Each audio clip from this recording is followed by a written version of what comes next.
If you guys have been watching me for a while, you know I've been made by two men. The first guy is Jay Schlatt, who's some of my most viewed videos on this channel and my most viewed clips. The second guy has the most viewed video on my channel, and that, of course, is Mr. Beast, okay? He made the video, I get to keep the money. He made the video, I'm keeping the money. But that was 2022, and a lot of time has passed since then, and I haven't really done as much content with Mr. Beast because I got busy, you know? I got off-brand now, I had some of my own events going on that I had to worry about, so I wasn't able to, at the drop of a hat, fly across the country or the world to do a Mr. Beast shoot. And I'll be honest, I thought he forgot about me. I'm not even mad, I don't care, right? I'm unoffended. He's got his own shit going on. I got my own shit going on. But I started to realize that in a Mr. Beast video alongside Carl and Chris would not be Ludwig or Laser Beam, aka fellow YouTubers. It was like, oh, bro, check it out. I'm here with Academy-nominated actor Justin Timberlake. What's up? I'm Mr. Beast. I'm in Mark Cuban's asshole. You know what I mean? It just felt like there was not as much room for little old Ludwig when you got fucking Tom Brady kissing his son for 15 minutes of his 60-minute video. Where is little old Ludwig supposed to slide into the picture? You could say I got the short end of the squeeze. So because of that, I figured they just forgot about me. And not even forgot about me. More accurately, I figured they'd moved on from me, from little old Ludwig. But then I got a call. I got a call that Mr. Beast was doing one of his iconic video series. $1 versus a number nobody can fathom. $250 million island. Mr. Beast hits me up. He says, hey, Ludwig, how about you come visit an island? And you know what? I'll even sweeten the deal. I will send you an itinerary of every single island we are going to visit and let you pick which one you want to go on. And I was like, son of a bitch, I'm in. You know, because the Mr. Beast videos I've done, they're fun. But it wasn't like the, hey, let's go to a $100 million hotel. It was like, hey, what if we strand ourselves for 30 hours and a plane crash? I guess I did go to one private island in Panama. That was really nice. That was like $50K a night. But you get the idea. You get the idea. And so he offers me this thing. And he's like, which one do you want to do? And I'm like, oh, please. Let me go to a $250 million island because that's the craziest shit I've ever heard of. I cannot fathom that amount of money. I've made a lot of money in my life, in my head at least. And this island is more than I will ever make in my life, like times fucking 10. So that was the game plan. That was until a week before the video was supposed to be filmed. I double booked myself. I don't know how I did this. I don't know how I fucked it up. But the exact day that I was supposed to go to the island, I had some other sponsorship that I had to do. And I was like, oh. You know, because I feel like a fucking jealous ex-girlfriend staring at my phone. Like, and rather than seeing my ex engage with someone else, it's Mr. Beast, you know, hanging on the shoulder of Tom Brady and Mark Cuban and Pete Davidson. They're going four-way. And so I make a decision. The only thing I can do is basically do a 24-hour turnaround and fly to some island that they rented out in like Florida or some shit and go there the next day. And so that's exactly what I do. So I hit up Jimmy. I say, Jimmy, call the private fucking jet. I'm coming to Florida, baby. And he says, we don't do private jets anymore. And I was like, what? Let's do the private jet thing, you know, private jet. He's like, yeah, well, we can book you the flight. Comfort Plus only. What? Comfort Plus? We're going to sit behind the wing? Okay. But I make my way over to Florida to film at a private island. And all I really understand is that they're going to several different islands. And the island we are supposed to go to is the experiential island. It's not a big island by any means, but it is a private island and it has a bunch of water sports. And so that's the idea. Before we get to it, I figure it would be worthwhile watching some of the video together. $1 versus $250 million private island. Now, I have not watched this. I don't know how long I am in this video. So let's watch this video together. I have yet to see it, and I'll give some extra context in stories as to how I ended up in the position that I ended up in, which, as you can see by the title and thumbnail, was jumping off of a helicopter 20 feet in the air. This is a $250 million private island. Literally anything you could ever want is... Dude, I found out, by the way, when they do those shots where it zooms out, he's not actually saying anything. because they obviously can't record the audio as good as an audio booth, which makes sense. But then I was next to him while he was doing it one time, and he was like, pee pee poo poo, pee pee poo. And I was like, damn, these guys are pros. And I'm gonna show you the difference between this and a $150 million luxury island. There's no difference. There's no difference between 150 million and 250 million. That's the same fucking thing. It's everything you want. All the way down to the world's cheapest private island. That thing, I'm starting to realize we might not all fit on it. First step on my brand new island. Here's your $1.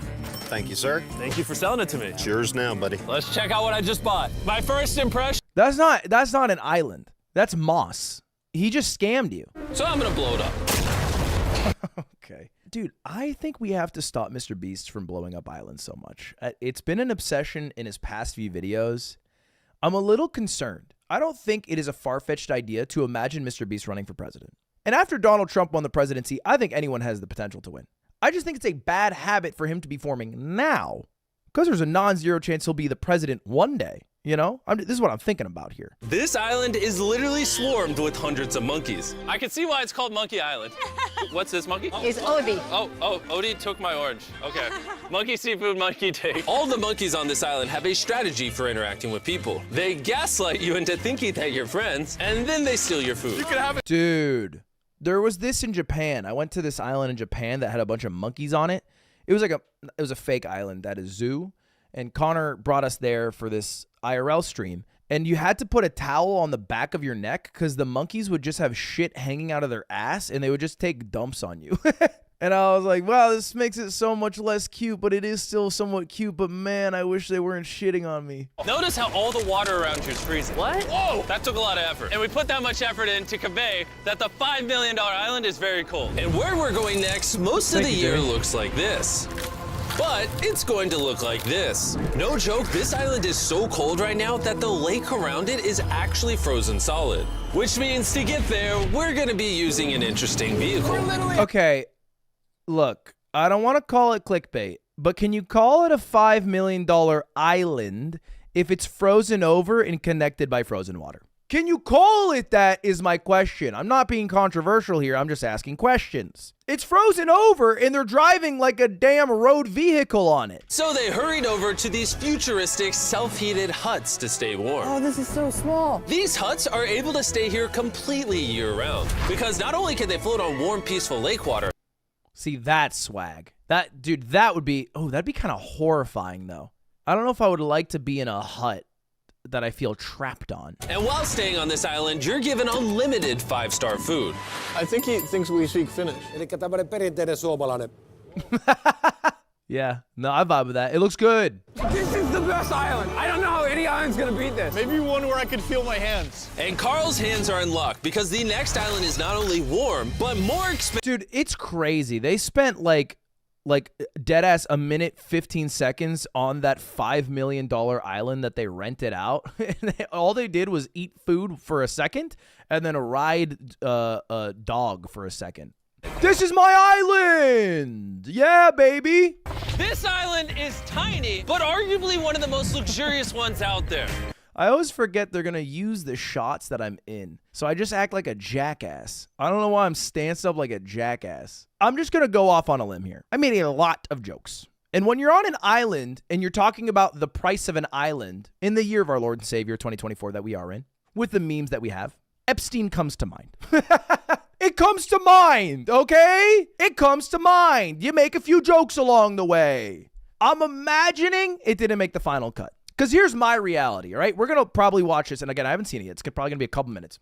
My reality is I take a red-eye flight across the country from LA to Florida. I wake up after napping for a few hours on the flight, and I get driven to the fucking destination of the island. We take a boat over, and then I'm there.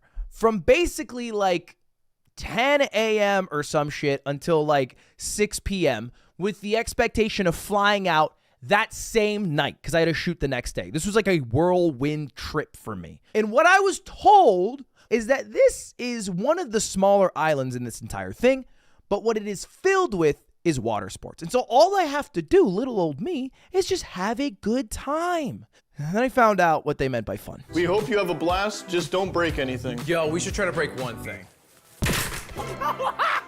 Ooh, nice bathroom. Usually, rich people like showers that can fit like 30 to 1,000 people in them. This time, they chose a reasonable shower. Like how Mr. Beast is like, rich people, like they like such big showers. Not me and you, but rich people. Boys, do whatever you want. Have fun.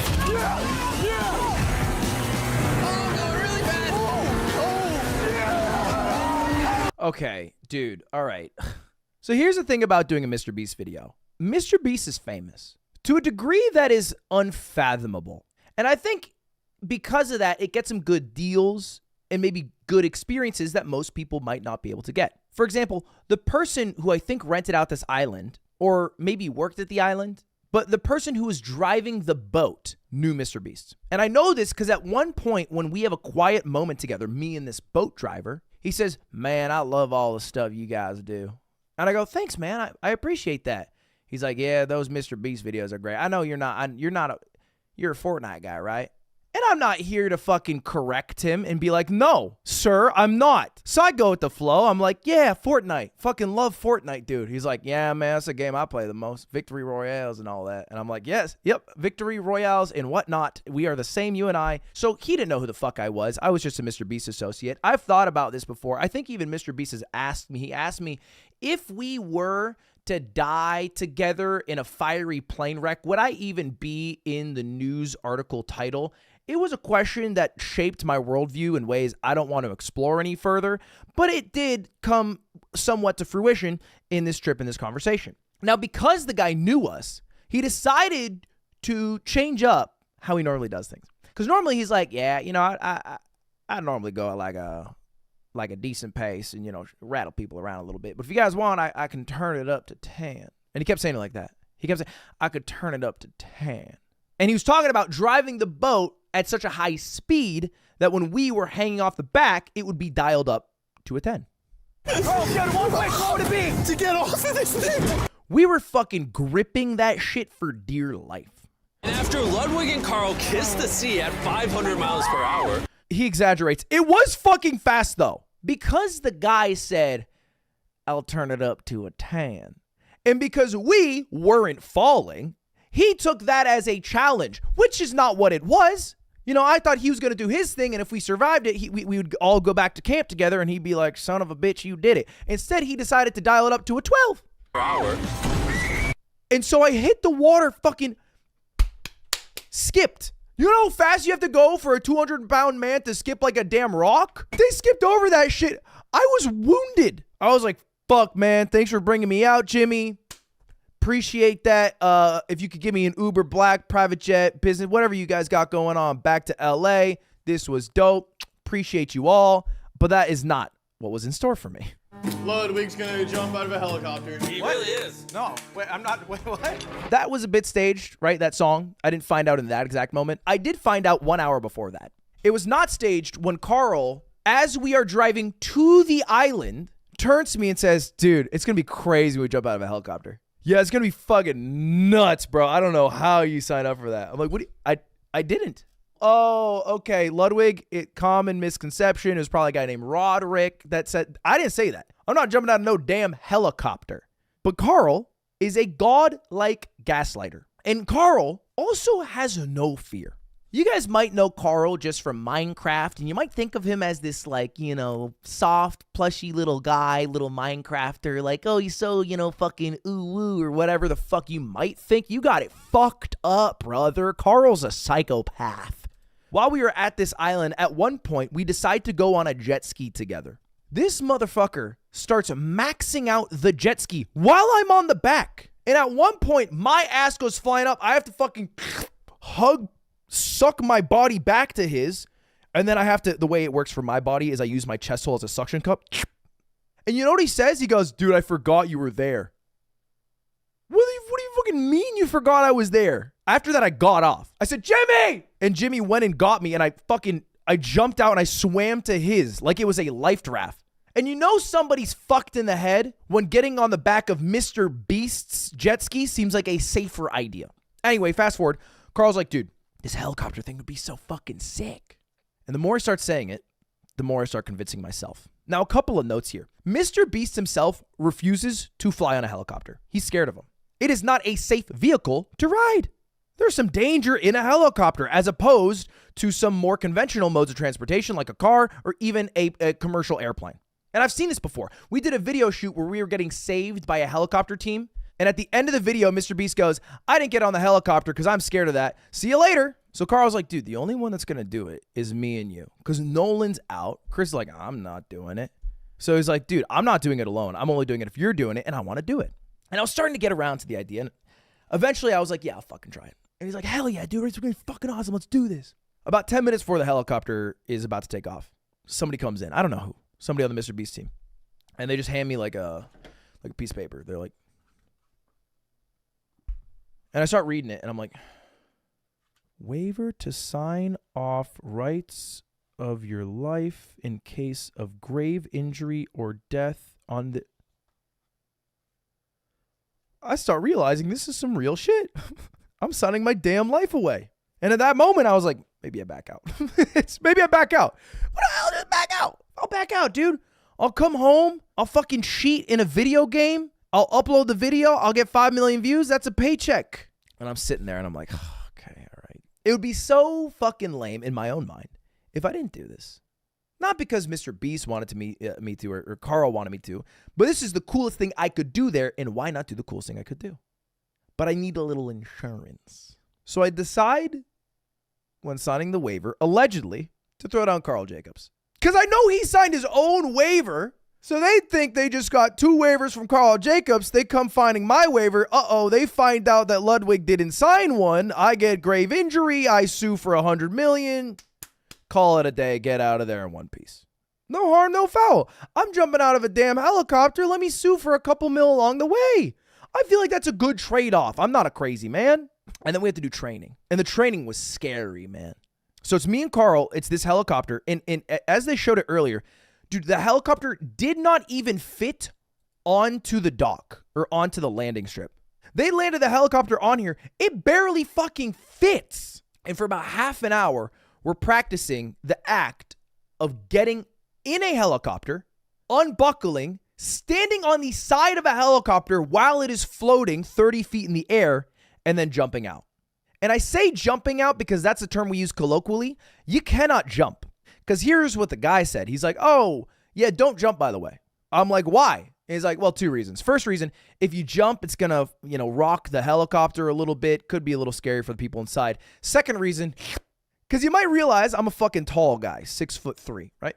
When I'm standing on this bar right here, I'm not that far away from the rotors. All right. And the rotors are moving very quick and they do not care about what is in their way. They just don't. And so my tall ass, 6'3", wouldn't really give too much of a fight. And the guy who's this, very tenured helicopter pilot is an absolute Chad. It is not helping the situation. This helicopter pilot was not assuaging my fears even a little bit. Cause I'd be like, dude, have you ever done this? He's like, fuck no. Why would I do that? It's stupid as shit. Should I do it? He's like, yeah, fuck it. You're young. Jump out of the helicopter. Why are you being such a baby about it? Okay. So the moment we get in the fucking helicopter, they say to me, oh, Ludwig, you're on the other side. So this routine that I had practiced of fake jumping out was all flipped, which might not sound like a big deal, but my rizzed up face right now that's looking blue steel as fuck was stressed. But I have a thing when I'm stressed. I got to go first. If I'm not the first one out of the plane, I won't do it. I just won't. If I'm not the first one out of the helicopter, I won't do it. I need to do it I need to get it over with. So right now, I'm here. I was in this position for about 3 minutes, which feels like a lifetime to be dangling outside of a helicopter like I'm Tom fucking Cruise shooting Mission Impossible. But the thing I have to tell you is that this fucking pilot, who is a Chad, an absolute Giga Chad, got us to the place where we need to jump out of like a fucking helicopter can. And the moment we get there, he turns back to me and he says, jump! But I'm looking around and I realize nobody's down below me. There's no jet skis down below me. There's no safety boats down below me. There's no cameras to capture what's going on down below me. So I'm like, I don't think I should jump yet. And he's like, suits you. And so after the second or third time this guy keeps hollering back at me, I'm like, fuck, all right, I'll jump. He's about to jump. Oh my God. Oh, wait, they jumped. And you might notice Jimmy said, oh, wait, they jumped. Because they weren't even ready for it. Thankfully, we had Tariq in the helicopter who got some nice footage of it and somebody from far away. But all the other reactions or positions weren't even captured. Oh my God. And this 3 seconds felt like a lifetime. Right before I jumped, I took a big breath. I go, and I'm holding it. And I'm holding it. And I'm holding it. And right around here, I'm like, oh, fuck. And I have to go and breathe in a second time. That's how long I was falling. And I fucking plunge in. And you go deep, right? You go deep enough that you're like fucking trying to fight your way to the top of the water again. And I get out, totally fine. I mean, it was crazy to have jumped from a helicopter that high up and then be totally fine. It's kind of weird what we're able to do as humans. Then Carl goes second. And now Carl's a content machine because I'm jumping out of the water and you might have noticed my face, very dry, very serious. Carl jumps out like he's Travis Pastrana on fucking X Games mode. He goes out soy jacking. Imagine going out soy jacking. But he also goes for something else here that fucks him up a little bit, I think. He goes for the nose block. Now, there's some value to the nose block. Water getting rushed up your nose can hurt a lot. It can be dangerous at points, especially if there's a fucking brain-eating amoeba in the water, which there isn't here, but there could be, and, you know, some dangers to it. But because he does that, you might notice he tilts ever so slightly, and he hits way more left than center like I hit. All right, and there's an audible plop when he hit. That is not the plop I was expecting. Okay. And now the 45. That's it! Dude, Mr. Beast videos are so funny. That's crazy. That was not even 2 minutes. That was 1 minute and 45 seconds. I flew out for 24 hours across the country. We filmed for so long. Let's watch the rest of this video. I'm curious what other islands I missed out on. Because again, I could have gone to any of the islands, but I went to the one that worked best with my schedule. So let's see what I missed out on. For $45 million, this island comes with a mansion and its own beachside bar and private chef. Can I give it a flip? Sure. He did nothing. He did literally nothing. And of course, a pool with the best view I've ever seen. Does this look as cool on camera as it does in real life? And at first, Dude, why are there so many pools on islands? You got the ocean. all the way on the other end of the island are century-old ruins that we are yet to explore. Tips on driving. Oh, no. How old is something to be a ruin? Is it a ruin if it's 100 years old? Like an abandoned school is not a ruin, right? Just past these ruins is easily the best view on the entire island. Whoa. Ooh, yeah, it gets better. We were driving for so long, I forgot we were on an island. I don't get islands. It's just a harder to get to place with like a decent view of the ocean. Wait, Japan's an island. I get islands. I get it. Cause it has a mystique to it. You know, it has an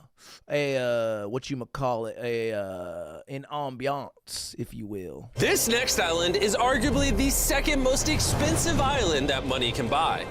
It's a horrible name. Bro, use the $150 million to change the fucking name. $1 island. It comes Jesus with 8 Christ. luxurious mega mansions. And the best part is, it's completely powered by... Crazy. Is home to some of the most exotic animals I've ever seen and took over 4 decades to build. This island will literally blow your take it mind. seriously. When I think of a private island, There is one aspect about it that definitely blows my mind.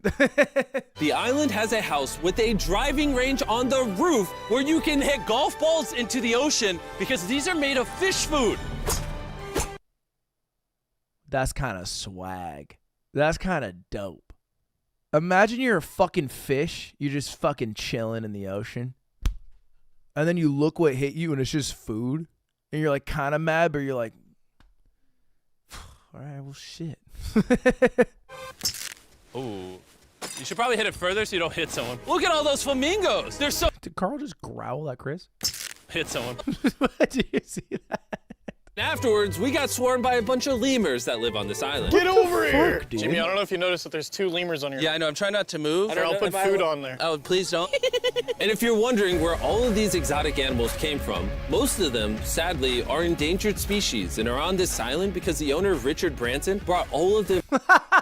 Oh, Richard Branson? Oh, yeah, I think I've heard of him. Oh, he's the owner of the island? But the most endangered animals on this island were the mermaids that served us sushi. Mermaids and sushi! There's honestly so much on this island, we can't even film it all. We played tennis, we played basketball, we explored yet another mansion. I did my first cold plunge, you get the idea. There's so much to do on this island, it's actually overwhelming. Does Richard Branson live there? Is that like his fucking life? Dude, being a billionaire is crazy. And on the way to the $250 million island, we stopped in shark-infested waters because I have to pay for this video. And now that I'm surrounded by sharks, and what feels like my worst nightmare, I'm gonna tell you guys about some of guys. Oh, they're so close, oh my gosh. You need to try my new Mr. Beast level, plus build your own, and I wanna see what you guys come up with. Oh, the sharks keep hitting me. Wow, just fucking sit in front of a computer and say play Stumble, guys, all right? I don't want these fucking brands coming to me now and being like, hey, Ludwig, when you do your ad read, can you jump into a cage like Mr. Beast?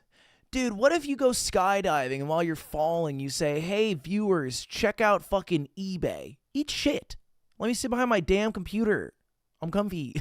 This is a $250 million private island. Dude, this is crazy. It kind of looks dystopian. I guess it's just because it looks like the set of that one Scooby-Doo movie, Monsters in Paradise, I think, where they're in paradise and then everyone becomes monsters. And if you own this island, you can host over 13,000 of your friends at any of these 5 gargantuan pools. Chat, we got 17,000 people in here. Press 1 if you're down. Let's just get it done, man. The Ludwig Island vacation. Let's go on the Ludbud vacation of a lifetime. Sir, I need to take you in for questioning. Sir? And even every game you can imagine. I wish there was the 13,000 people that are normally here to watch how bad he is at Cornwall. Am I crazy to say it seems kind of boring? I thought I was going to feel horrible watching this video because it was going to be so sad that the $250,000 island was so sick and I should have gone there. The island I went to seems as dope in terms of the stuff you can do, because most of the stuff they're doing, you just kind of wish there was other people there. I feel like because they have it all to themselves, it feels a bit big, a little too big. All right, go. Oh my God, I hit by a truck. He kind of looks like a blobfish in this frame right here. Just for one frame. Oh, that's so mean. He talked about having sex with my mother for like 2 hours straight. I can't say no one looks like a blobfish for one frame. That was good, man. I'm going to try to do a few more Mr. Beast videos this year because they're pretty fun to do. And I usually do shit I would never do in my life ever otherwise. I never would jump out of a fucking plane. I just wouldn't do that because there's no reason to do that. I wouldn't just abandon myself for 30 hours at a plane wreck. I just wouldn't do that. So anyway, that was the Mr. Beast video. We took a year hiatus in the year 2023 of our Lord and Savior, skipping out on doing them. 2024, that's our first one. We probably got a couple more in store.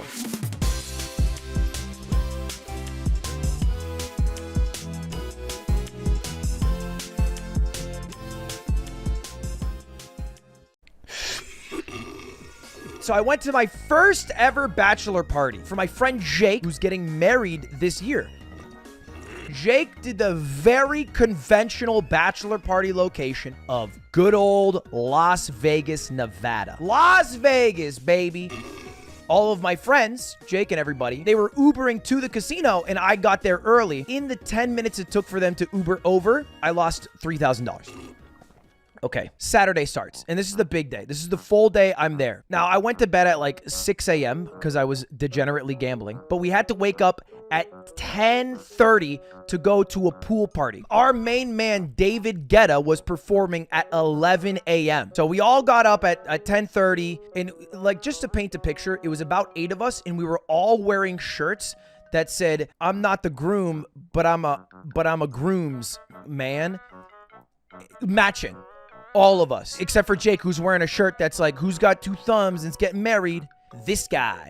We were those people, okay? That was us. I know, it's a bit cringe, okay? We were walking through in IRL getting Pepe paints. But that, you know, this is American culture. Get used to it, baby. So we walk over, and they were telling me horror stories. They're telling me about how, oh yeah, this is like the hottest pool club in all of Vegas. The line last time took an hour. We should have got here way earlier. We pull up at 11:15. David Guetta was supposed to start at 11. The line is empty. It takes about 60 seconds to get in.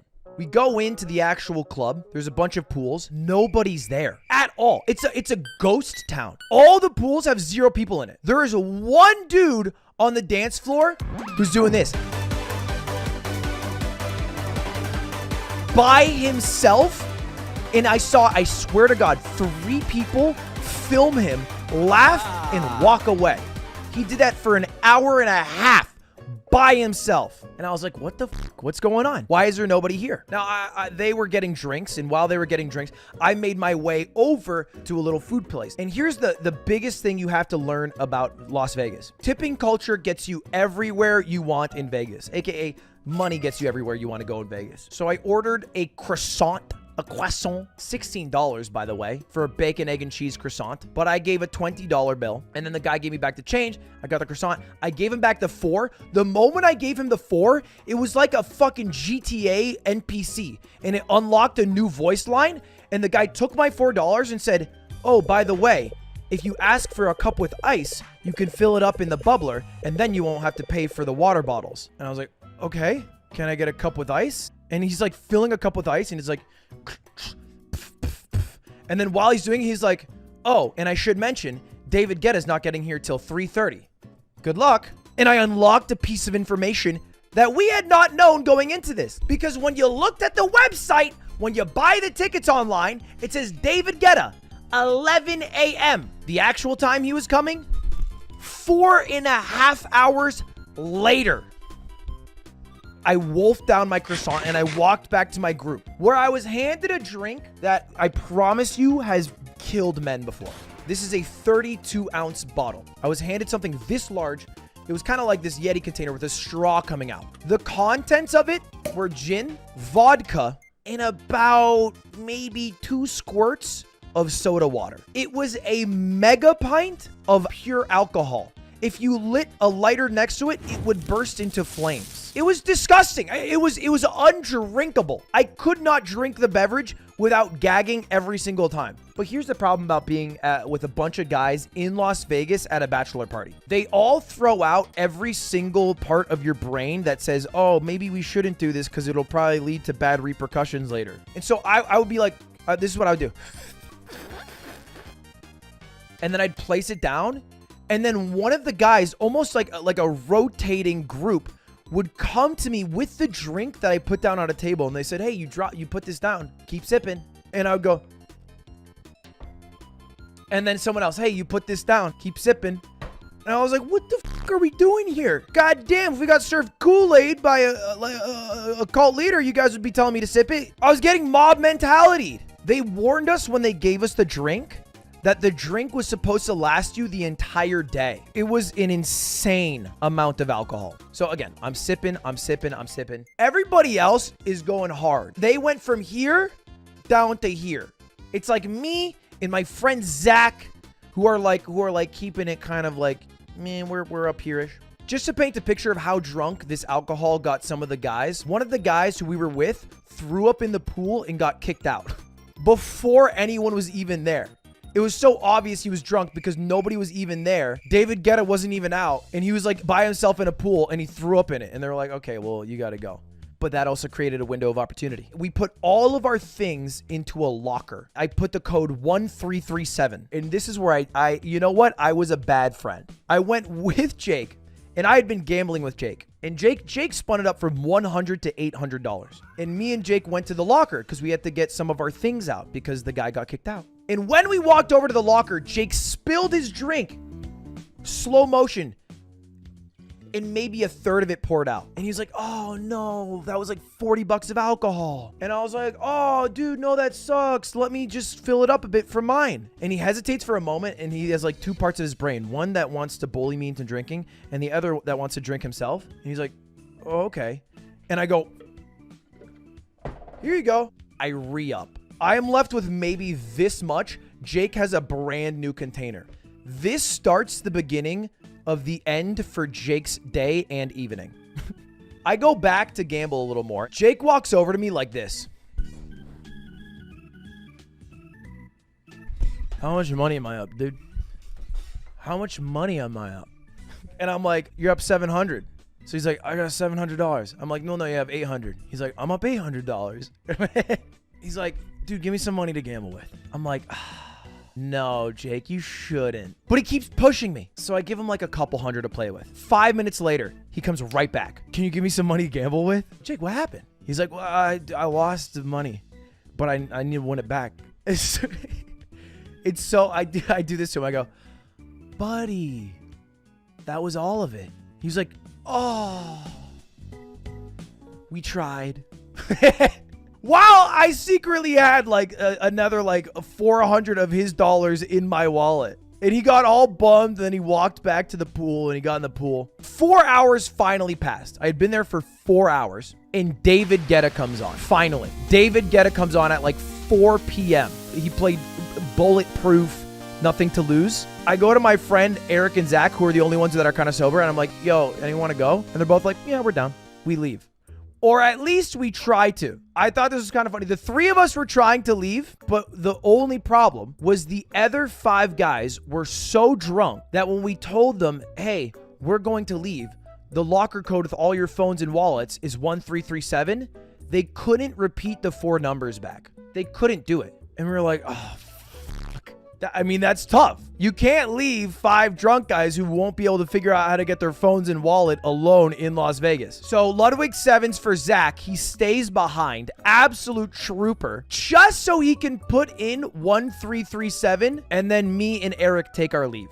And this is where a division forms. This is where a rift in the group forms. The group of 8 gets split into 2 groups of 4. The sober Samuels and the drunk Daryls. Because Zach is babysitting, basically. But if you've ever babysit really drunk people, they don't realize they're really drunk. And so Zach's like trying to get all these people to go back. And they're like, no, I don't want to do it. He eventually gets them all home. They all pass out. We have an entire night planned. And they are out cold. And it is just us 4 sober Samuels left to hang out. So it's me, Artie, Zach, and Eric. We decide to go to a drag show, which I have never been to before. But RuPaul has a live drag show in Las Vegas. I will admit I was very anxious going into a drag show. Because I don't know. I was scared that I'd go into the drag show and they'd be like, get out of here, straighties. But what I didn't realize is that RuPaul's Drag Live at the Flamingo is a very popular show. And we were getting our tickets very last minute. So I ended up sitting at a table with 4 other people who I didn't know at all. Like, I kind of thought we were all going to be sitting together, but I was sitting by myself with a gay couple and then another gay couple. And then just me, the straightie. I guess I should give you a little bit of context. Vegas is an area where people are known perhaps to occasionally partake in a bit of drugs. Drugs are done. I'm not a drug guy. I don't condone drugs. I had partaken in the weed. I'd smoked a little bit of a doobie.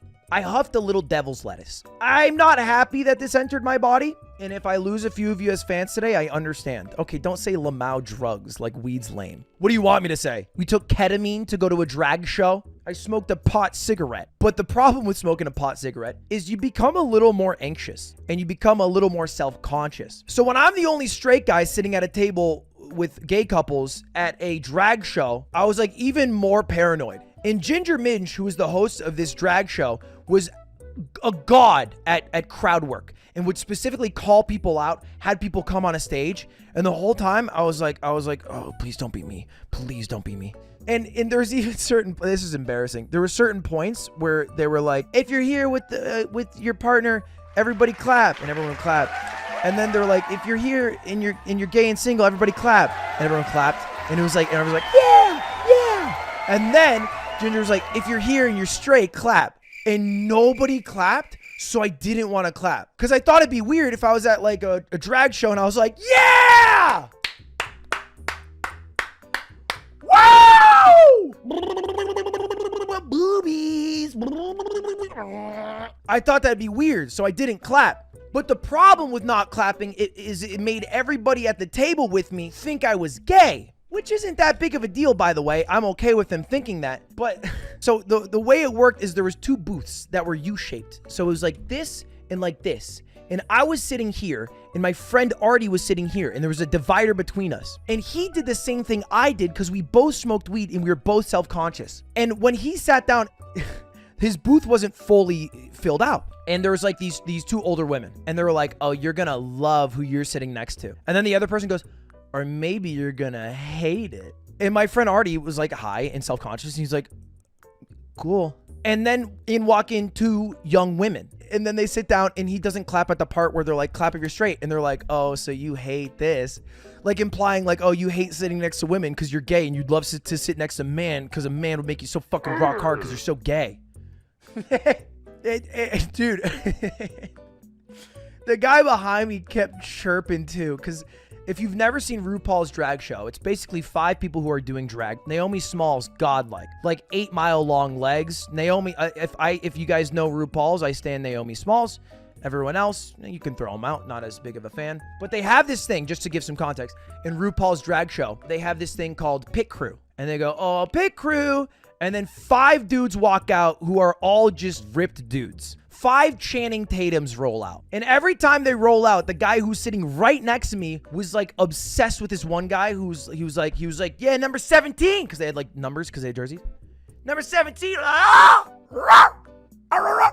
It's like barking. So I didn't want to be the odd one out, so I was getting involved too. But I didn't want to pick the same number as him because I thought that'd be too obvious. So I just picked a different... This is so fucking cringe. This is what I was going through in my head. It's like, I gotta pick someone different to cheer for. Because I thought I should cheer for someone. I thought it's like if people are doing chants next to you and you're not doing the chants, because everyone was chanting. And I didn't want to be like shitting on the parade. So I was cheering. Yes, I was cheering for other, because then, I was cheering for other people. I was being like, yeah, 30, 17 sucks. Let's go 30. And that's, anyway, the biggest takeaway I have from this show is I am now incredibly self-conscious about going to Mogul Money Live. I don't think I can handle it, boys. That drag show, it was about 2.5 hours. Ginger Minge was a phenomenal host with great crowd work. And I'm like, I don't think I could do that. I don't think I could handle 3,000 Ludbuds in an arena chirping at me and making sure they pipe down, but also are engaged in the content. It's like a totally different skill than the skill of being able to entertain 10, 20,000 people live. Because I'm at my computer and I can call out a couple chat messages and I can just riff by myself. But there's an energy that you have to form in a building when you are hosting with people live in front of you. Because you have to make like inherently cringe parts of the show, like, you know, corny ass parts, feel more natural and authentic. And you have to involve people in the crowd without making it feel uncomfortable or awkward. So I walked out of that show with the new level of respect. 1, RuPaul's Drag Race, and specifically Ginger Minge. But 2, stress about the live show. It actually motivated me to go to more live shows. I kind of want to go to some stand-up shows in LA, just because that's how, I don't know, that's the only way I've ever improved at things. Like, I've only ever improved at streaming by watching streams and then doing streams. So I'm going to try to improve at live shows by just watching as many live shows as I can. Because I don't know, I just want to put on a good show. I don't want to, like, waste people's money if they spend their time and money to come out. Anyway, thanks for watching, and I'll see you guys all later. Peace!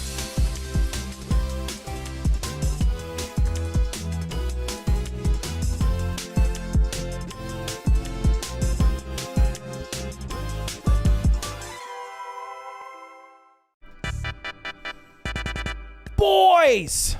You guys will remember that I graduated with 2 degrees from Arizona State University in 2017, which now has a total student enrollment of over 120,000. I moved from a small town in New Hampshire of about 10,000 people to a college with 120,000. And I graduated within 4 years, cum laude, with an average of 3.43 GPA for both of my degrees. And so I've learned a thing or two across the way. And I know a lot of people are going to start college this week, next week, or over the next month, or maybe they're going back for another year of college, but things might be a bit different because your last year of college was weird. So that's what I'm going to do today. I'm going to impart some knowledge on the youth of the world. And if you're in high school or maybe you're already past college, well, I'll have some fun stories for you and maybe you'll just keep it in the back of your mind for the future. Who knows what'll happen? So let's get to it, boys. You guys good? You guys getting your high YouTubes out of the way? Keep it going. You can boil down college to 3 easy things. That's pretty much all you need to do when you go to college is 3 easy things. First thing you have to do is make friends. The second thing is you can't fuck up. And then the third thing is you have to graduate. Those are basically the only 3 things you need to do when you go to college. But it's a little easier said than done. It's admittedly a little easier said than done. So we'll dive into them. Starting with graduate college, because I feel like this is a weird thing that I didn't know when I first joined college, but I'll just use mine for example. I went to ASU. What do you guys think the graduation percentage is in 6 years for someone who goes to ASU? Because this blew my mind. I assumed that if you're going to go to college, which is something that at least in America costs even in state like $10,000 a year, with like housing, which they make you live on campus a lot of the time, and tuition and books and fees and whatever and food plans. But the graduation percentage for ASU is 67%. And that's within 6 years. The numbers are low unless you're going to like Harvard or any Ivy League college, in which case you really don't want to miss your chance. All right, you got to get on your B rabbit and fully clutch it out. But a lot of these state schools, the graduation percentage is very low. And it's also where the majority of people are going to go. 30, 40, 50% of people drop out. It's a huge number. And you have to, everyone has this, and it's just a fact. Everybody has this. You have to recognize that you could be a part of that percentage. Look, I know we all like to think we're smarter than the average person, but you're not. There's 15,000 people in chat. No offense, 7,500. You guys are dumb as bricks. 7,500 are slightly above average, maybe, but not that high. Let's be honest, you guys are watching my dumbass. If you guys are watching Clint Stevens, maybe be a little more 5-head, but this is just how it is. If you were a Northern Lion fan, you'd probably be going to Harvard next year, but you're watching me. So you're probably going to a state school, or your name's automated. This is just the reality of the situation. So there's a chance that this could be you. Why do people drop out? Well, there's 3 big things. One, and this is a big one, they didn't calculate how much college costs. I don't know how, because everybody knows college is expensive, but for some reason, they start college, but they do not have the means to finish college. At which point, you probably shouldn't be starting college. This is just a reality. It does sneak up on you a bit, but you know, you could plan these things out. There are ways to afford college, but you know, the problem is a lot of the times people start it and then they're like, holy shit, this is expensive as fuck. But, you know, make sure you got the funds, and also make sure that you do everything you can.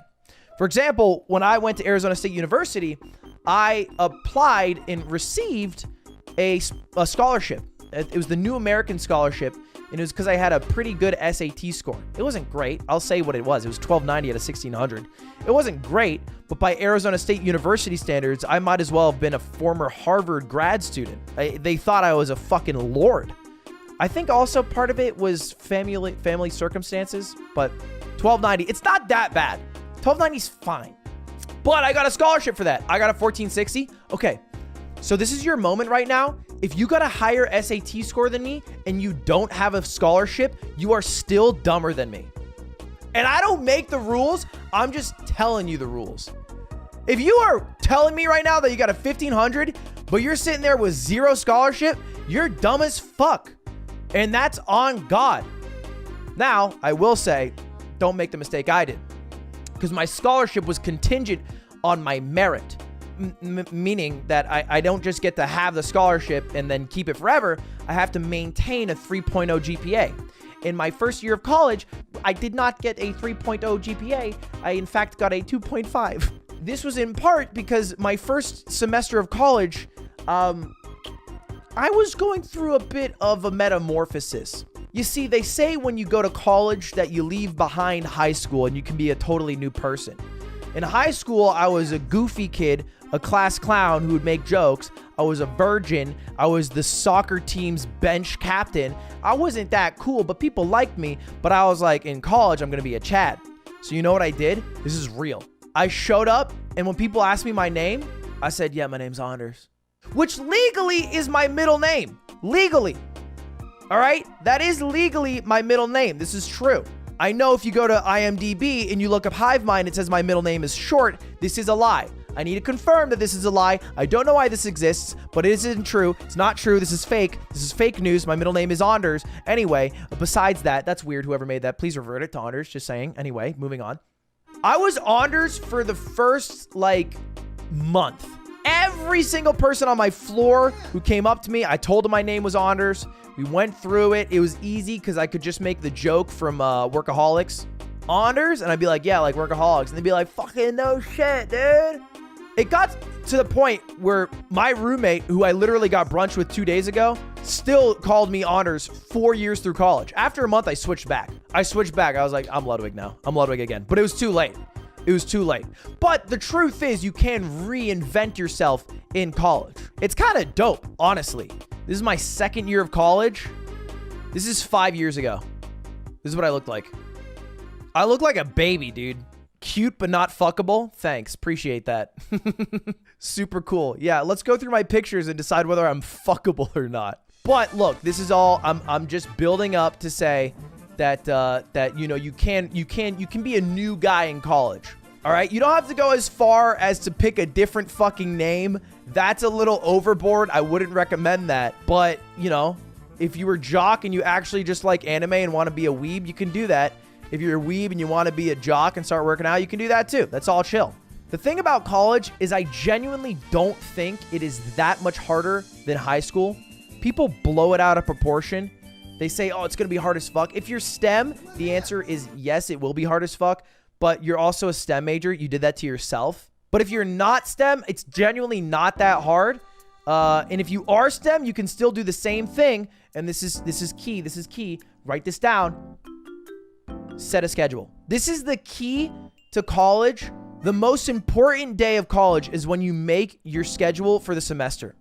There are tools you can use to find not only which classes are going to be the easiest, but which teachers grade the easiest or are the nicest or don't care about attendance. These exist. There's a Chrome extension you can get for major state schools and even smaller private schools that will show you, rate my professor, yeah. They will show you what that professor is known to do. And let me tell you, professors, much like regular people, are very consistent. People are consistent. You can depend on them to act similarly semester through semester. So if I go to Arizona State University right now on this website and I look up Christopher Emery, who I believe is an English teacher I had, Ludwig said he was great, so he's great. Look at that. That's funny. Easiest class I ever had in my life. You couldn't skip his classes. Attendance was mandatory, and they'll tell you that. But if you showed up, you basically got an A. And you can do this. You can do this for any teacher you want. This is just how much information is out there and how much you could use when you're forming your schedule. Because there's two things you need to do. One, how hard is the schedule you are making? And two, how does this schedule let you have a social life? There's a few different strats, but the best possible strat is keep Fridays free. Usually there's two types of classes. It's 2 days a week or 3 days a week. And the 2 days a week are longer classes and the 3 days a week are shorter classes. But you might as well do the 2 days a week longer classes.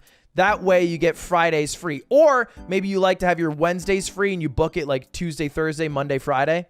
That's also possible as well. But you can literally line it up to do that. Part of the way you can do this, and this is super viable now, especially because of COVID, is making yourself do online classes.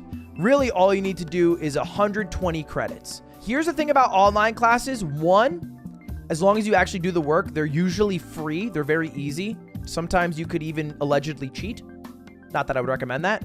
But two, and this is the huge con that you should keep in mind, you won't learn anything at all ever. And that is important, I think. That should matter. Because although you are there for a piece of paper at the end of the 4 years that says, hey, now pay me more, Mr. Employer, to which the employer will say, no. But you can work for $15 an hour, which is what we pay everyone. Although you are there for a piece of paper, learning is important, I think. For example, I will give you 2 classes and you tell me which I took online. One was astrology and the other was public speaking. Which one did I take online? Because motherfucker, I can't really tell you the order of the suns or the planets. I forget what you call them. It's called astronomy. What did I say? Okay, well, you get the fucking point. College costs way too much in America. Way too much. Don't be there for more than 4 years if you can help it. All right?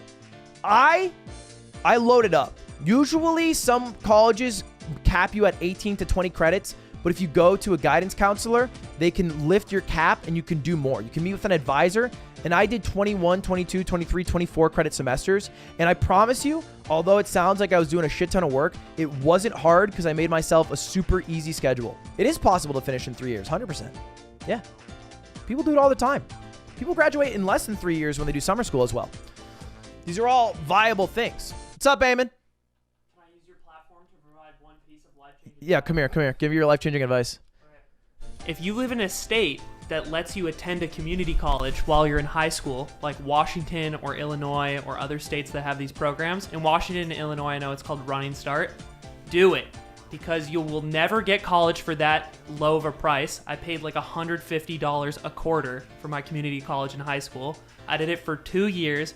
I graduated high school with my associate's degree, and then I graduated from university in 2 years, and I saved myself literally like $45,000. You graduated in 2 years? Yeah, we graduated the same year, even though I'm 2 years younger than you. What was your degree? Finance. Oh shit, it's 3:30. You're still on the clock, motherfucker. I need those papers on my desk by 4. A good question is, how do you pick what your major is? And the real answer is, it doesn't fucking matter. It really doesn't, man. I know it sounds like hurtful to say that, because when you actually are a high schooler in senior year or a freshman in college and you're faced with the decision of picking your degree, it feels like literally the game of life, like the board game, where you are like, pick a job, and you're like stressed out and you're like, I don't know. It doesn't super matter unless you're a STEM bro. STEM bros ignore everything I'm saying. Just get a 4 or 3.0 and graduate. No one gives a fuck about you. Go get your 6 figures. We don't care about you. For the rest of society, it doesn't matter. You can get pretty much any job with any degree, unless it's like a highly specific trained job, in which case an undergrad probably won't get you that job anyway. You probably need another job, a trade school, or any other degree. There's not many things that a specific undergraduate degree will hold you off from. Chemical engineering. Again, I said STEM majors. If you guys didn't hear me, because you guys are, again, a little socially inept, so I'll catch you up to speed. I said to fuck off, and that still applies to my same words now. I can keep saying it for you guys, but irrelevant in the situation. Go make your 6 figures and eat shit. I can help you with this next session, though, which is how to get friends. Because you'll need that, brother. Because the reality is, once you graduate college, there is no reason for you to ever make another friend in your life. The friends that you have, if you think about it, are just people that you have been close proximity to. That maybe you have been in a club with because you were in soccer in high school or doing some sport or whatever. But like, why the fuck are you supposed to make friends when you graduate? The only real people that you'll interact with on a daily basis are at your job. But what if you don't have a job? Or what if your job's online? Then how do you make friends? It's kind of weird, which is why this is my #1 recommendation for college that I don't hear a lot. Join a club. And you should do it super early.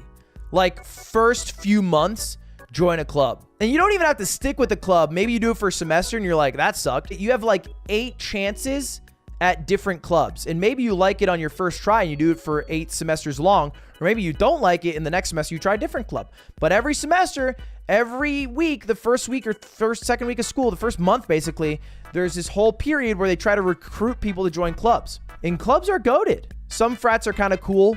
There's always the business frat that like pretends they're a frat, but in reality, it's a bunch of fucking nerds in a room. You know, like the engineering frats. I think they just meet up and deadass start playing FGC games, all right, at best, and then start talking about what classes are good or not. But that's still a good group to have. Honestly, that's a pretty goated group if you're a STEM major, to have a group of people who can be like, oh, no, dude. No, fuck Mr. Johnson.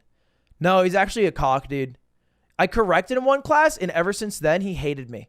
You can do that. That's actually a really sick club. Outside of Twitch, the last friend I made was from a club in college. Guys, This entire stream only exists because I joined a club in college. I joined the Smash Club at Arizona State University. I joined that club, and that club's the reason I got into Melee and started playing it more. It's the reason I got into commentary. It's the reason I met Slime, because I ended up commentating bigger Arizona events. It's the reason I live with these people now. I stream, I do the yard, all of my friends. This all happened because I joined one club in college. This is a fact. I joined the comedy club of Rejects, which ended up being the biggest club on campus, which was hype. And I joined the Smash Club. And those are my two hobbies. Those are my two things. Those are the two. And all of my friends that I have were from those groups. And everything I do now was because of those groups. The 4 years and the 120 credits, 138 credits, whatever, the 2 degrees I had didn't really impact the job I currently have and the skill set I currently have. Those clubs were pretty much everything for me. So not joining a club, I think, is just, it's just, I think, a wasted opportunity. I'm in my last semester of college. I can't follow any of this advice. No, you can't. But you did finish college, which is sick. And a lot of people fail that, so. Hey. Yo, I'm live, but I had a question for you that I think you'll remember. Yeah. This is Josh, by the way, chat. So you can say hi to chat. Or not. Hey, you want to tell the story about how we first met? Yeah, great story. I was sitting in the cafeteria of our dorm room at the time. Ludwig and I were not yet roommates, but we lived down the hall. So I was sitting with my then roommate, and before he even said hello, he said, "Hey, do you want to watch me deep throat this banana?" Did it. I didn't even say yes, he just did it. Got the whole thing down. Nailed it. And then you told me that you're from New Hampshire, and that the man on the mountain was your great monument. Yep, that does sound about right. That's it. That was happily ever after. It was impressionable, wasn't it? I honestly can't think of the first time that I've met anyone else. Yeah, and now we're friends still. I heard it. You stop yourself. Well, I was gonna say forever, but you know. Love you. All right, bud. All right, Talk love to you. Later. Bye-bye. Love you. Bye. That was Josh, everyone. That's how you do first impressions. My last piece of advice, you won't think it matters until it does. And this was advice passed down to me from my friend Sam. Don't fall in love with the first person. That's it. Don't fall in love with the first girl you start talking to, the first guy, first whoever. You can really, really sink some years and not have the full college experience because you got swept off your feet a little bit early, all right? Let yourself sink into college as a single adult, or if you're in a relationship, whatever, that's fine. But understand who you are before you go off finding out who you are in a relationship in college.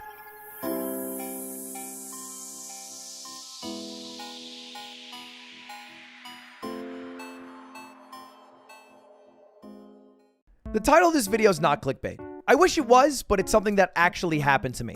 And I thought I wasn't going to talk about it on stream because it's just kind of embarrassing, especially because the amount of money I got scammed for is so high, over $100,000 of real money that I will never see again. But I'm going to talk about it for 2 reasons. 1, it's wildly interesting. And 2, and most importantly, I've talked about the guy who scammed me in different YouTube videos and on the yard. And it turns out that some of the people who have watched my channel have actually met this guy in Vegas and not only met him, but given him their money. Now, most of the stories I've heard aren't people who have gotten scammed, but I don't want to take a risk of having some random viewer of mine get scammed because a story I told about making a lot of money. So let me tell you a story about how I lost a lot of money and how I got scammed for over $100,000. Before you keep watching, please do me a favor. Do not try to contact this guy. Don't reach out to him. Do not harass him. It only reflects poorly on me. And at the end of this video, I'll tell you how I'm going to make sure he is never able to scam someone again. Am I understanding correctly? You actually had a good bet. The French Open, that was a good bet and you had some good tips on it. But you used that to rush me to send you all the crypto I had so you could make a bunch of bets for free. Correct. So you scammed me. Yes, Ludwig, I scammed you. Why is that? Why is that word so hard to say? Why is it taken in 4 months for you to say that? What's the summary for people who just joined? That guy scammed me out of about $50,000. Arguably $118,000, but depends on your point of view. How? Do I have to tell it again? All right, last time. And if Grayson doesn't pay me out today, we'll make it a fun YouTube video. We'll tell it from the top, last time, YouTube video style, okay? And chat, you just have to, a lull W in Pog and smiley face in chat like good old YouTube frogs. But I'll tell you it from the start for real. There was a poker match that I put on a few months ago. It featured some amazing poker players and then also some huge creators like Mr. Beast and Ninja and XQC. So I did this poker event, and in the poker event, it was a $100,000 buy-in, which is insane. It's an insane amount of money. But surprisingly, against all odds, I won. And I won big. I won $300,000. And the way they paid me out was half in cash and half through a check. Now, like a good boy, I immediately went to my bank and I cashed the check out. So I put all the money back in my bank. But I've never held $100,000 before. And it's really fun to hold. And so when I was at the bank, I had the cash with me and I thought about putting it into my bank account. But I was like, you know what? I kind of want to just hold on to this for a little bit. And I kept it. And I really didn't do much with it. I only did like a few things that made me happy. Like I gave the people who cleaned my house like $10,000. And I gave a restaurant that I really like $1,000 as a tip. Because like that would make me happy. They're really nice. But the rest of the money I just had lying around until my friend Jake, my childhood friend Jake, was getting married. And he was like, hey, I'm getting married and I would love if you came out to Vegas to celebrate with me. And like, you know, I grew up with this guy. I lived with this guy. And I was like, yeah, Jake, absolutely. So I show up to Vegas and right as I'm about to leave, I see the big stack of cash and I'm like, I'll bring half of that. Just half of that. Let me just bring half of that. I want to very, very clearly state, I usually never gamble with that much money. Before that day, the most I had ever gambled with was $3,000. And I thought that was still insane. My heart still races when I have, you know, $100 on the line. But I brought a crazy amount of money. And I landed in Vegas a little before Jake and his friends did. And I sat down on a roulette table. And I decided to get a little crazy. I said, hey, I'm going to put $1,000 on black. If I win, it's a great weekend. It was red. And that was just the start of what this entire weekend was going to be. And I kept on losing. And it was bit by bit. It's very gradual. I was there for like a full weekend. And I gave Jake like as a wedding gift, I gave him like a 5,000 of it. But the other 45,000, I was just losing. And the last day I had $20,000. And I went to a blackjack table and I had one goal. Bring it all the way back to 50,000. And you know what I did? I brought it all the way back to 50,000 dimes, aka $5,000. I lost $15,000 almost within like 30 minutes. It was actually crazy. I can't believe the things that I saw happened, but they were happening in front of me. And I felt a feeling in my chest that was, it was like someone twisted my heart. I felt so sad and demoralized. It was bad. All right. Gambling addictions are not fun. It felt terrible. And so I moved over from this high roller room where they have really big bets to a Pai Gow table. Now, you don't need to know anything about the game of Pai Gow. The only thing you do need to know is that it's a game where you don't win a lot of money and you don't lose a lot of money. It's a game that you play to sit down, chill, get some free drinks in Las Vegas, and talk and cheer up if you've lost money playing other games. And at the table, I meet this dude. You guys might have heard this story. I've said it on a YouTube channel before. I said it on the main channel, but it's a different ending now. So I have 5,000 left, and we start talking, and he's like, hey, my name's Grayson. I'm a voice actor. And he goes, eh, and he does a SpongeBob impression. And I was like, that was a 6 out of 10 impression, but I kind of believe it. And he's like, yeah. On the side, I'm also a professional gambler. And I'm like, huh, that's crazy. He's like, yeah, I have this algorithm that can beat the game, and I'm also a really avid sports bettor. And I'm like, cool, you know, that's really interesting. And I tell him about, hey, I'm a YouTuber, and he's like, yeah, I think I might have seen you before. I'm like, yeah, I'm Ludwig, and I brought a lot of money this time, and I ended up losing it all. And Grayson does a couple nice things. Like for one, he says, well, hey, I can try to help you gamble and win some back. And for two, I can introduce you to a guy who's a host. This guy is basically meant to give you free things if you lose all your money gambling. And I'm like, okay, well, that sounds kind of good. I lost a lot of money. So I met this guy. And I was like, well, this guy's being really nice to me. And so we gamble and we gamble. And he ends up bringing my $5,000 all the way up to $15,000. And I was like, dang, this guy kind of knows what he's doing. So right before I left Las Vegas, I gave him $6,000 because that's how much I had at the very, very end. And I said, hey, I'm going to give this to you. Very trusting. I'm going to give you this $6,000. You do whatever you can to make this bigger in a week, in a month, whatever it is. And you can take a 30% cut of any of the money you make. He's like, all right, bet. And like a couple weeks pass, and the money goes up and it goes down. And he's like, hey, there was a giant storm in Las Vegas, and they've shut down all the sports bets. But I think I have a lot of sports bets that can win. Can you send me some money on crypto? And I was like, kind of sus. But you've already been winning me a bit of money, so sure. And I send him about maybe $5,000 of crypto. And then he wins a bit. And I remember I even cashed out at one point. I was like, hey, can I cash out some of the money you've won? He's like, yeah, of course.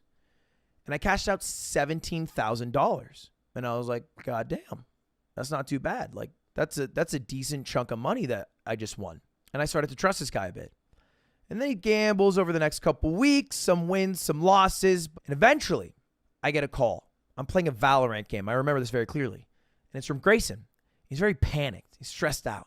Her name is Maria, and she's a tennis player. And she's, it's like, you got it. Oh, how much money do you have?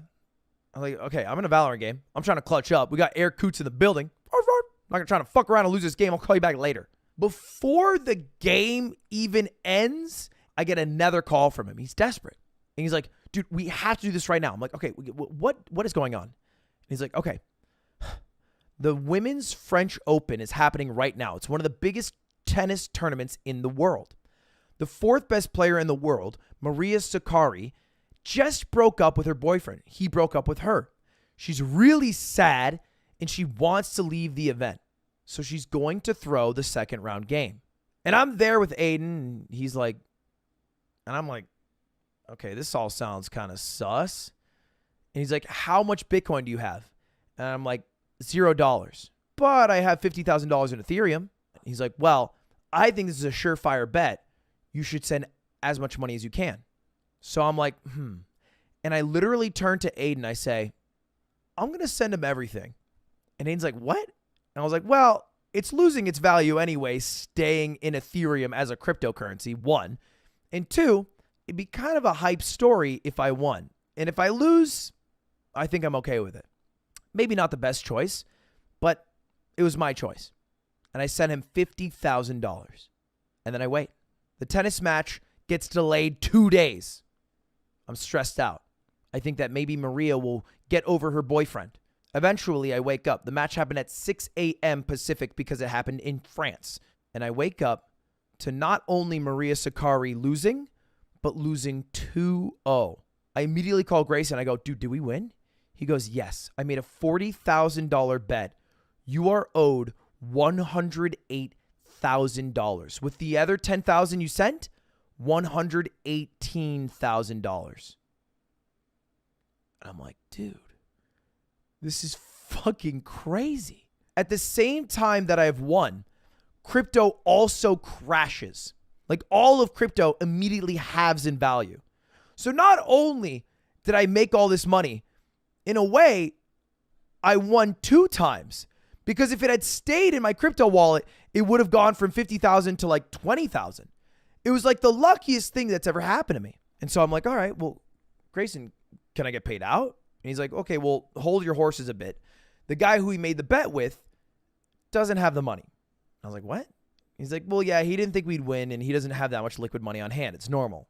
And I'm like, well, I don't know what I'm doing. Sure, okay. He's like, yeah, it happens. We'll just wait a bit, and he'll pay us out. And I'm like, sure. Another week passes. I'm like, hey, Grayson, is the money ready? He's like, well, not yet, but I think it's getting closer. I'm like, okay. And then I go on a few trips. think a couple weeks pass, and I finally get a text. And it's a Twitter thread. And in the Twitter thread, it talks about how this guy named Grayson scammed them out of $1,000. How they lent this guy $1,000, and then Grayson was like, hey man, I just got beat up. I got mugged. Here's the picture of me getting mugged. They stole everything from me, my phone, my wallet. I have nothing left. Can you call me so I can explain it? And the tweet thread continues, and it says, well, hey, here's the weird part. I saw Grayson later that day, and he had 0 bruises on him at all. And they made a whole Twitter thing about it. So I call him because I got a bit nervous. The first thing I hear, boo-doo-doo, the number you were trying to reach is unavailable. Boo-doo-doo. And it's like a fucking movie scene. Time freezes, and my phone falls out of my hand. And as it's falling, I'm remembering like dozens of conversations I've had with Cutie where she's like, I don't know if I trust this guy, babe. And I'm like, dude, it's going to be fine. And everyone's like, man, you sent him that much money? And I'm like, don't worry about it. And before it hits the floor, I come to the realization, I've been scammed. I spend the next couple weeks trying to understand how I've gotten myself into such a dumb position where I've been scammed out of this insane amount of money. How I can overcome the embarrassment of having gone through this. What are my next steps? And here's a problem, by the way. Getting scammed is embarrassing. When you get scammed, you are getting scammed because someone took advantage of you because you were nice or because you were dumb. In this case, I was definitely both, maybe a bit more of the latter. And usually, you're so embarrassed you do nothing about the scam. This happens to old people all the time. Now, obviously, this happened to me, so it's not exclusive to old people. What I did after I found out I got scammed is I spent 2 weeks trying to get over it. Trying not to feel so bad about it, trying not to be embarrassed about it, and trying to be open and talking about it. What I never thought is, let me try to get this money back. Let me try to contact authorities. That was until my birthday came around. Now, I said Grayson did a couple nice things. One of the nice things that he did is that he linked me with one of the hosts at the Venetian. And this host was a guy whose entire job was to make people who gamble a lot of money have a good time. And one of the ways he does this is by writing down all of their birthdays and sending them a nice little text that says, happy birthday. And I got that exact text. And when I got that text, some gears started turning in my head. I was like, wait a second. He probably has Grayson's number. Yo, can you send me Grayson's number? Within 30 seconds, I have his new phone number, and I call. Bring, bring, bring, bring. And Grayson picks up. And immediately he's kind of like nervous. He's not normally like that nervous of a guy, but he's like stammering a bit. He's like, yo, Ludwig, what's going on, man? I was like, where's my money? It's like the Stewie Griffin. Where's my money? He's like, dude, I got an insane story for you. And he tells me bar for bar this exact story. Dude, it's Grayson. I got mugged. They stole fucking so much cash from me. They stole my phone. They stole my wallet. I can't pay you out now. I'm like, what does that have to do with anything? Just give me the money I'm owed and let's go on our ways. He's like, no, man, you don't get it. Like, obviously I'm not scamming you. Why would I be talking to you right now if I was scamming you? I was like, okay, then why can't you send me the money? He's like, well, the way it works is that you find someone that you're going to gamble with, right? Like I'm just a broker. I'm not the guy who does the gambles. You have to go to like a sports betting website. And the way you talk to these sports betting websites is you talk to them like on Instagram. So I'm talking to this guy on Instagram, and then, but they stole my phone. And when they stole my phone, they logged in to my Instagram, changed the password, changed the recovery email. So now I can no longer log into my Instagram account. And I was like, what? He's like, yeah, that's what happened. But at this point, I'm fed up. There's nothing that he can say that will make me believe him unless the money enters my account and then he says it. But I started asking questions. What's the email that it was before? Well, it's like my name, Grayson, starts with a G. I'm like, okay, great. Is it on Instagram? He's like, yeah. Well, hey, man, I don't trust you for shit. I think you scam me. I wish you would just admit it, but you're not going to do that. He's like, no, I'm not. I got mugged. It's like, all right, well, I'm going to go. Hang up. I immediately go to Instagram.com. I type in his username, and then I type in forgot password, send reset link. It pops up and it says email sent to. Now, if you've ever done a password reset, you might have experienced this. It'll show you the email, but only the first letter and the last letter in at whatever it is at. So I look at it. It says G@ s@gmail.com. And I look at the thing he gave me and it matches up. s@gmail.com. Ain't no fucking Y. Ain't no fucking K. Ain't no fucking way he thinks I'm going to buy this horse shit bag of lies. And so that leads us to where we are today. The authorities are getting contacted. I'm talking to other people he's scammed to get a whole report to make sure this guy never does that shit again. I'm also trying to get him banned from every casino in Vegas so he can't do it and even walk into the casino unless he can prove in the next 2 hours that he didn't do it. And we'll find out because we just talked to him on stream today and he said he has to go home to get to his crypto account to be able to send me the crypto. That's where we're at. So what happened? Well, I talked to Grayson on the phone a couple times since telling that story, and I got him to admit that he's scamming me. I also hired a private investigator, and I think I have enough information that I can go to the FBI and even get him locked up. But I'm not going to do that yet. Grayson agreed to self-ban him from every casino in Las Vegas. If you don't know, you can actually send a letter to the casino, and they will ban you if you ask to get banned. I guess it's some Gamblers Anonymous thing.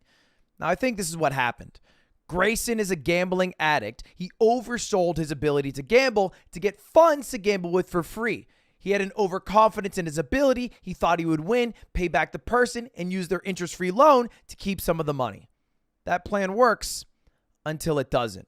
And he was in a really bad spot one night after losing $90,000 gambling in blackjack. The same week, he found this really good tennis bet that was a surefire hit, and he hit me up in a panic state to get me to put all my money in, which is exactly what I did. I gave him $56,000. Of the $56,000, he only bet $15,000. The other $41,000 he used for various other bets. Most of them failed. Maybe some won, but even those bets, he ended up gambling in blackjack anyway. So he was in a state where he had about $0 and no way to pay me my $108,000 that I was actually owed. So he came up with some elaborate lie about how he got beat up, his phone stolen, and then Instagram account changed. And if he logged into his Instagram account, the money would magically be there. But it's a lie. The money is not there. It doesn't exist. Maybe he has some money somewhere, can pay back some of it, but he'll never be able to pay back all of it unless he gambles again, which I don't want him to do, or he gets a job and works for a couple years, which I also don't want to do. I don't want some guy to be working and giving me 10% of their paycheck. So what do? I either put the guy in jail or I publicly shame him and get him to ban himself from all casinos. I'm going to this route. And maybe you're thinking that I'm a bit soft, and maybe I am.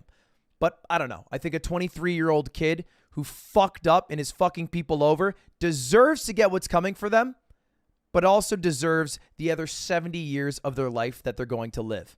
And he's lucky that he fucked me over because I told him this to his face. The amount of money that he scammed me for, $100K, is the amount of money that people die for. It's the amount of money people died for in Uncut Gems. That's the whole point of the movie. But I'm a YouTuber, and thankfully, because you guys watch my videos, it is crazy to say, but I'm all right getting scammed out of $56,000 as long as he never does it again. And if he does, if you ever hear a story, if you ever interact with him and he scams you or you see him gambling, let me know because I have the information to send to the FBI. He promised he never would. And now, Grayson, it's your turn to hold to that promise. And that's how I got scammed for over $100,000. Thanks for watching, boys. See you later. Subscribe down below, because I lost a lot of money making this video. Not on purpose.